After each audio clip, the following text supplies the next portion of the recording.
Con un paisaje otoñal maravilloso de Tucumán, les damos la bienvenida a este nuevo programa de Siembra y Cosecha. Vamos a recorrer juntos una vez más los campos del norte argentino y vamos a compartir con ustedes todas las novedades del sector agropecuario. A nuestros productores les gusta ver in situ los materiales y las nuevas tecnologías, así que bastante contento por el desarrollo del Día de Campo. El sorgo es un cultivo que está muy de moda últimamente y el pulgón amarillo es una plaga nueva que está atacando fuertemente en las distintas zonas del país. Esta es una plaga que está distribuida ya en todo el mundo.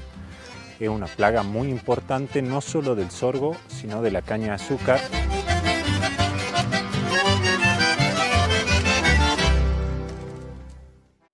Después de 2 años de pandemia, razones por la cual la Estación Experimental se vio obligada a realizar el Día de Campo de Granos de manera virtual, este año lo pudo concretar de forma presencial y hubo una gran concurrencia. Más de 300 asistentes estuvieron allí en Monte Redondo, productores, técnicos y asesores. Todos estuvieron para conocer las novedades genéticas en los cultivos de soja, maíz y sorgo. Vamos a compartir la primera parte de nuestra cobertura.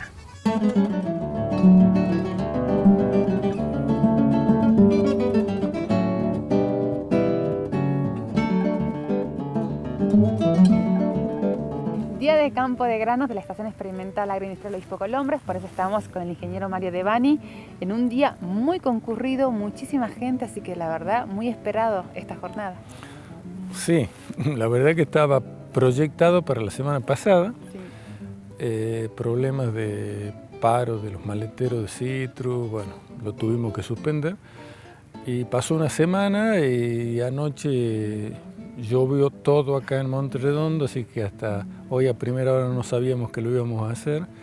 Pero bueno, la gente se ve que nos extrañaba este Día de Campo, se llenó de gente. Obviamente las últimas 2 campañas no pudimos hacer Día de Campo, fueron virtuales, entonces a nuestros productores les gusta ver in situ los materiales y las nuevas tecnologías, así que bastante contento por el desarrollo del Día de Campo. ¿Y cuántos materiales se presentaron, Inge, en las macro de soja? Bueno, en la macro de soja tuvimos 31 materiales.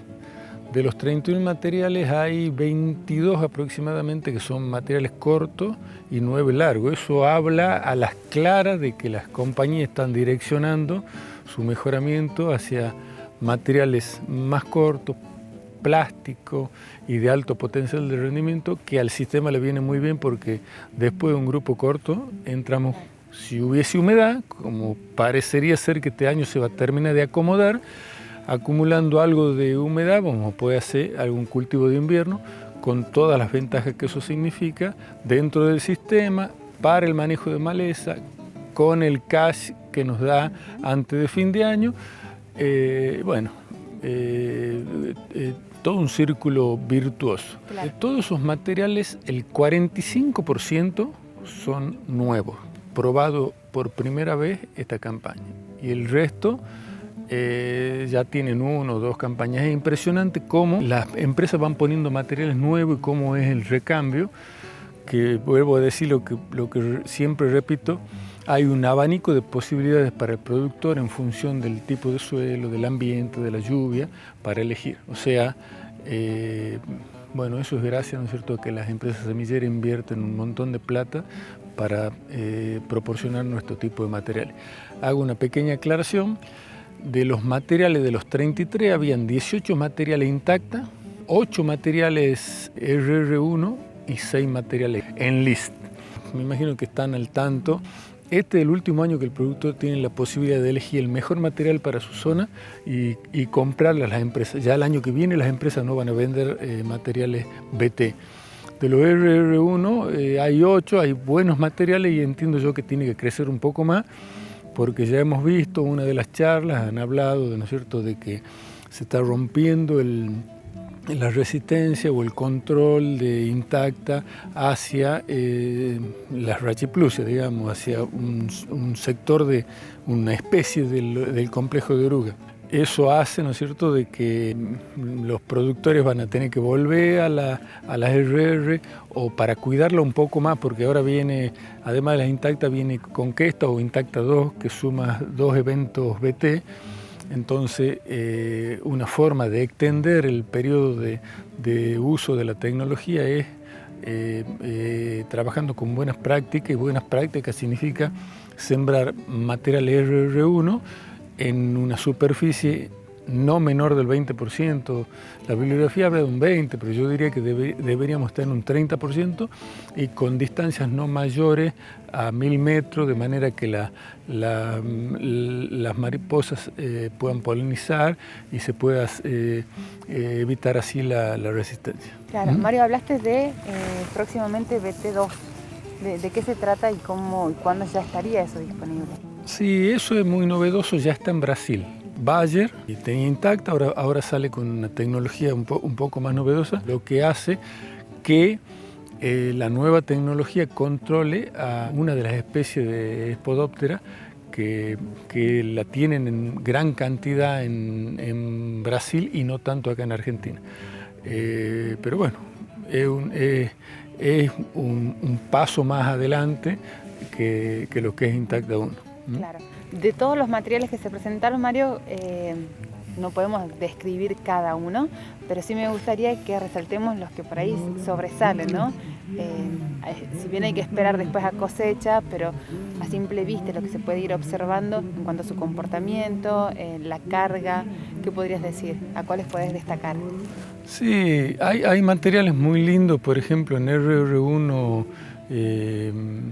Creden 6505, por ejemplo. Es un material que es muy plástico, que ya tiene varios años de evaluado, que tiene buena potencialidad y tiene un paquete defensivo bastante interesante. Después, obviamente, el testigo, la 60 y 62, se la sigue viendo muy bien y tengo datos de rendimiento de lotes cosechados hace poco, también con datos muy altos. Así te podría mencionar varios. Dentro de las Enlist, que por ahí uno podría poner el foco, porque Enlist te proporciona, además de RR1, ¿no es cierto?, la posibilidad de usar glufosinato más 2,4-D, que para algunas situaciones es una herramienta muy buena. Se probaron, como te decía, 6 materiales. De eso, muchos son de grupo 5 largo 6, y hay una que es de grupo 6 medio que se llama 64E64, que me parece que es la más adaptada para el NOA. Hay algunas que son un poco más chicas, unas de Illinois, incluso las 60E60, que son más para la zona de Tucumán o el sur de Tucumán. Hay muy buenos materiales, la verdad que hay muy buenos materiales. Y en largo, básicamente, ¿no es cierto?, 2 materiales, la 75 y 75 y la 67 y 70, que tienen muy buen comportamiento. Y hay un material nuevo de Creden grupo 7 que también se lo ve bien. Pero todo esto hay que esperar el dato de rendimiento de todas las macros y hacer el análisis para ver en función de los ambientes cuál se adapta, cuál no, cuál es más plástica. Bien, información que va a estar disponible en el para taller. El taller que se hace, no tenemos bien la fecha, pero en julio de este año.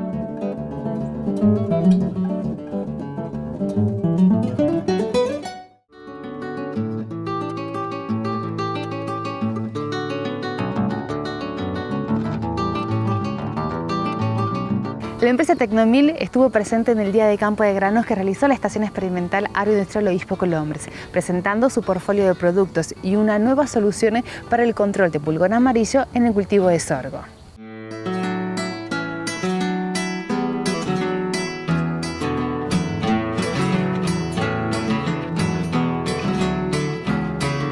Tecnomil viene apoyando a los eventos de capacitación que se hacen en NOA. Hace unos días estuvimos en la Expo Pronor, es la expo nuestra tucumana y diríamos que es la expo más importante del norte. Y hoy nuevamente estamos presentes en el Día de Campo de la Estación Experimental, Se muestran no solamente los materiales, sino los manejos que se fueron haciendo en función de algunas problemáticas que hubo en los distintos cultivos. Para destacar es bueno, el pulgón amarillo en sorgo, del cual se habló bastante. El sorgo es un cultivo que está muy de moda últimamente y el pulgón amarillo es una plaga nueva que está atacando fuertemente en las distintas zonas del país. Bueno, ahí Tecnomil también tiene un producto que es el Hacker, que es una mezcla de tiametoxam más lambda y alotrina, que anda muy bien para el control del pulgón amarillo en el sorgo. ¿Cuándo lo recomendás y en qué dosis? Realmente, como es una plaga nueva y es una plaga muy explosiva, los umbrales son muy chicos, hay que hacer monitoreo y no dejar que colonicen toda la planta. Así que al ver los primeros apariciones de pulgón hay que aplicar. Tecnomil es una empresa que por supuesto está presente, está junto al campo, es una empresa nacional, argentina, que viene creciendo junto al campo, junto a los productores. Es una empresa que importa los activos y formulamos todos nuestros productos en nuestra planta de Tierra del Fuego. Eso hace que tengan menos restricciones de importación que algunas empresas que importan productos terminados. Ha crecido mucho, la planta está en expansión, queremos casi duplicar la capacidad de producción hacia fin de año, o sea, está en pleno crecimiento la planta, es una planta muy moderna. Esto hace que Tecnomil esté bien, esté creciendo y no tengamos restricciones en cuanto a la disponibilidad de activos ni a la compra de activos en el exterior. ¿Y qué hay en cuanto a pre-campaña, por ahí condiciones comerciales? Nosotros hoy tenemos disponibilidad de los productos. Hay productos que pueden no haber momentáneamente porque no es época de uso ni mucho menos, entonces hay una planificación de compra en el exterior. Esa planificación se compra bien el producto y después tiene un tiempo de formulación. Entonces, esa planificación hace que los productos estén en determinadas épocas, por supuesto, previo al momento de uso. En ese aspecto, Tecnomil tiene disponibilidad de los productos que se necesitan. Ya estamos hacia fin de campaña y estamos empezando una campaña nueva, así que ya salimos con algunas pre-campañas, algunos paquetes de pre-campaña con buenas posiciones de precios. Estamos incorporando herramientas comerciales. En el tema canje, antes trabajamos solamente con disponible, ahora estamos trabajando con forward también.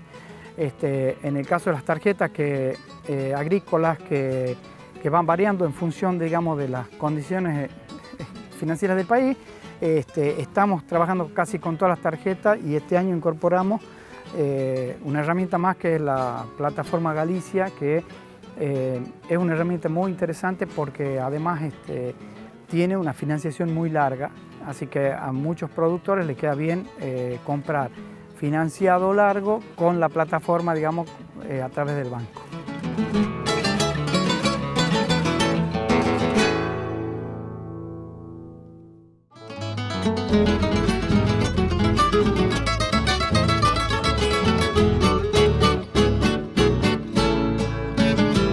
Y ya que estamos hablando acerca del pulgón amarillo, ¿qué les parece si conocemos más acerca de las características de esta plaga que recientemente se ha presentado en el cultivo de sorgo? Para eso vamos a conversar con el licenciado Augusto Casmus.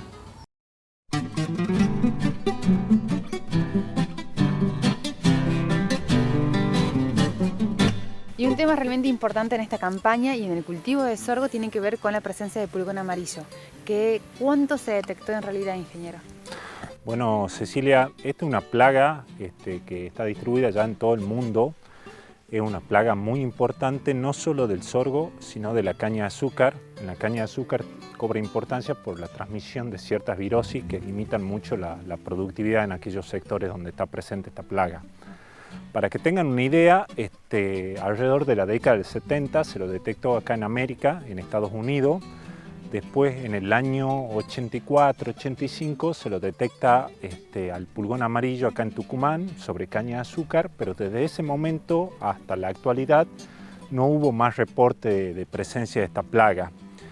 El año pasado, debido a mejores precios que tuvo el sorgo, hubo una ampliación en lo que es la superficie en donde se realiza este cultivo, y en zonas del NEA tuvieron ataques en el mes de enero de este pulgón, que en un principio no sabían qué era.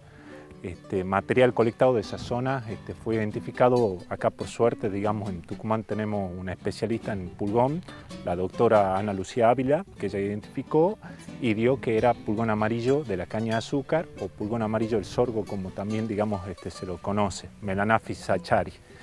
En ese momento en el NEA hubo un impacto muy importante en el cultivo. Técnicos del INTA hicieron un relevamiento y determinaron pérdidas en lotes afectados que fueron de 1.500 kilos a 5.000 kilos de pérdida de rendimiento del cultivo.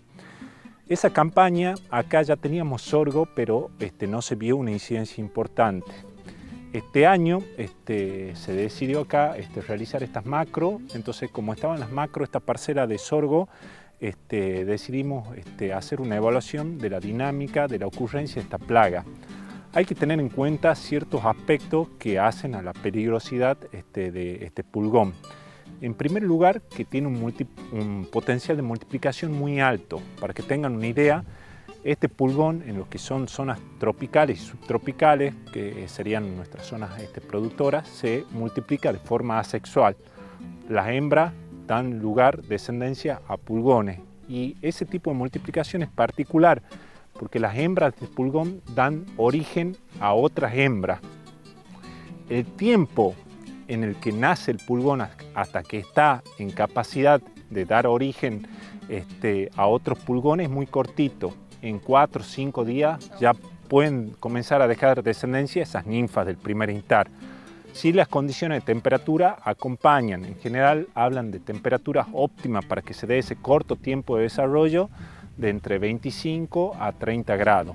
Entonces, en muy poco tiempo, esa hembra puede dar lugar a descendencia, y la capacidad también es alta. Hay bibliografías que señalan que puede llegar a una hembra a dar lugar a 90, 95 hembras más. Entonces, en muy corto periodo de tiempo pueden alcanzar niveles poblacionales muy importantes. El daño que ocasionan el sorgo básicamente está dado por la alimentación de los pulgones, por la succión de savia. Entonces las hojas comienzan a tomar una coloración amarillenta, y en la medida que van progresando se tornan, digamos, de un color marrón y se terminan, digamos, necrosando. Además, produce una reducción de la tasa fotosintética, porque muchas veces el pulgón, cuando se alimenta, succiona savia y secreta un líquido azucarado que da lugar a que sobre la hoja se forme fumagina, que es un hongo, digamos, que da el aspecto de la hoja de un color negro, que reduce su tasa, digamos, de fotosíntesis. Entonces, ese es el daño, digamos, principal de la plaga en el cultivo. Y como verán acá en el ensayo que presentamos hoy, hay híbridos que tienen mayor tolerancia al ataque de pulgón, digamos, que es muy importante que el productor lo tenga en cuenta cuando siembra un híbrido, saber cuál es el nivel de tolerancia hacia esta plaga tan explosiva como lo manifestó esta última campaña. ¿En qué momento del cultivo se presentó la plaga en esta campaña? Ahí, hablando un poquito de monitoreo, hay cuestiones que los técnicos y los productores la tienen que tener muy en cuenta. Cuando yo no tengo el sorgo en el lote implantado, este pulgón puede utilizar a otras gramíneas como hospedera. El hospedero preferido, digamos, es el pasto ruso. Entonces, por ahí, en lotes donde yo voy a definir, o en campos donde yo voy a definir alguna siembra de sorgo, tengo que revisar primero esos hospederos para ver si tengo presencia de la plaga. En función de eso, después voy a tener en cuenta si está presente la plaga, voy a tener que definir estrategias para ir manejándolo. En el caso particular de estas macros de sorgo, comenzamos a tener presencia de pulgón amarillo ya en el sorgo con 2 hojas desplegadas, digamos. Y eso se fue incrementando con el correr, digamos, de las fechas de monitoreo, porque, como dije anteriormente, una plaga que tiene mucho potencial, en poco tiempo alcanza niveles muy importantes de su población. Para que tengan una idea, nosotros acá, cuando comenzamos a detectar, teníamos 0,2, 0,3 pulgones por planta de sorgo. y cuando ese sorgo llegó a 6, 7 hojas desplegadas, teníamos niveles ya de 1000, 1200 pulgones por hoja, digamos. Y estamos hablando de un periodo de tiempo de 30 días, 35 días aproximadamente. Entonces eso obligó, digamos, que en el caso de este ensayo, ya en un sorgo muy pequeño tengamos que hacer la primera aplicación de insecticida. En lo que es manejo es clave, digamos, el monitoreo y la detección oportuna. Este pulgón comienza a aparecer en forma esporádica o en rodales. Entonces, si yo no tengo o no hago un buen monitoreo del sorgo y no lo detecto en tiempo y forma, al poco tiempo ya lo voy a tener instalado en el cultivo y en densidad muy importante. Y el problema radica cuando ya hay mucha cantidad. Este pulgón por lo general se posiciona en las hojas de abajo del cultivo y en el envé. Cuando ya estoy con mucha cantidad y yo defino una aplicación, por más buena que sea la aplicación, por más efectivo que sea el producto, va a haber una parte que va a sobrevivir esa aplicación, y por la capacidad esa de multiplicación, al poco tiempo voy a volver a alcanzar, digamos, niveles que van a meritar una nueva aplicación. Esto nos pasó acá, digamos, nosotros cuando realizamos la primera aplicación teníamos 20, 30 pulgones, digamos, por planta. Logramos control, pero los que quedaron por la tasa esa de multiplicación, a los 10, 15 días alcanzaron de nuevo el umbral y nos determinó repetir la aplicación, digamos. Entonces una plaga que creo que la clave pasa por el monitoreo, detectarla en forma oportuna. Tenemos hospederos en donde antes de sembrar el sorgo lo podemos ir viendo si ya está presente, ¿no? Como para definir estrategia, y en función de eso ir definiendo, digamos, la aplicación. Es clave lograr un buen manejo en la etapa vegetativa del cultivo, digamos, para permitir el establecimiento del mismo y que después, digamos, tenga un rendimiento adecuado. Exacto. ¿Con qué productos se puede realizar el control? Eso es otro problema, sobre todo que tuvieron zonas de NEA el año pasado. Al ser una plaga que por primera vez se la detectaba, digamos, no había productos que estaban registrados. Entonces se buscó información de afuera, de Estados Unidos, en donde ya el problema tenía más años de antigüedad, y se comenzó a trabajar sobre algunos productos. Hoy básicamente dentro del grupo de productos que se ajustan para el control de estas problemáticas tenemos las mezclas de piretroides más neonicotinoides, también algunos órganos fosforados que, bueno, en corto tiempo son productos que van a terminar saliendo del mercado, pero hoy tenemos opción de un clorpirifos, un dimetoato para controlar este problema. Y después tenemos algunas herramientas más nuevas, más específicas, que también son importantes de comenzar a investigar y a incorporar, porque son herramientas más selectivas. Acá el control del pulgón, el control biológico es muy importante. Acá cuando estamos monitoreando, por ahí en las situaciones donde había pulgón, comenzamos a ver vaquitas que comienzan a alimentarse de pulgón, larvas de sírfido que también se alimentan de pulgón. Entonces, si yo trabajo ahí con productos de amplio espectro, además de estar ejerciendo el control sobre pulgón, voy a estar controlando esos enemigos naturales que tiene la plaga, digamos, que muchas veces me ayudan a bajar su nivel poblacional. Es un tema, digamos, en el cual muchas instituciones están comenzando a trabajar, digamos, para encontrar alternativas que sean eficaces y que respeten esos controladores biológicos que tienen la plaga.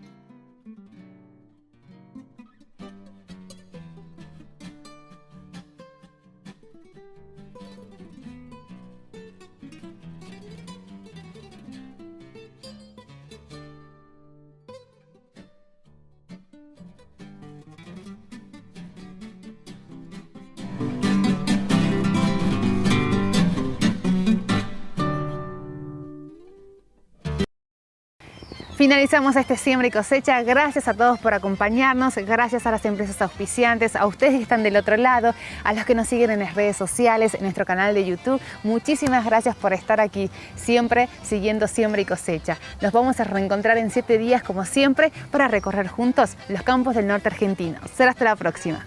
Chao.